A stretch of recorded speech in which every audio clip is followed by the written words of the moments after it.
বাংলাদেশের সাংসদ খুনে নারকীয় নৃশংসতা। ক্লোরোফর্ম দিয়ে বেহুশ, তারপর বালিশ চাপা দিয়ে শ্বাসরোধ করে খুন। চামড়া ছাড়িয়ে টুকরো টুকরো করা হয় দেহ, হলুদ মাখিয়ে ভরা হয় প্লাস্টিকের ব্যাগে, তারপর ট্রলিতে ভরে দেহাংশ সরানো হয়।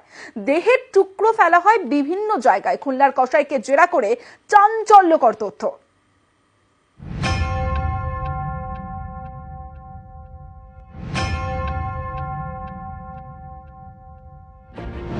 চিকিৎসা করাতে কলকাতায় এসে খুন বাংলাদেশের এমপি।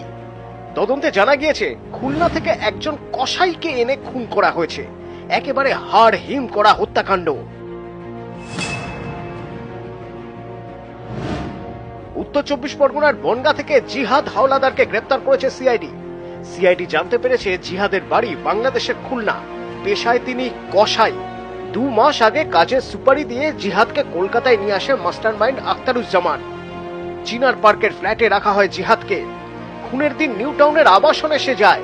সিআইডি সূত্রে দাবি, জেরায় জিহাদ স্বীকার করেছে আখতারুজ্জামানের নির্দেশেই 5 জন মিলে বাংলাদেশের এমপিকে শ্বাসরোধ করে খুন করা হয়।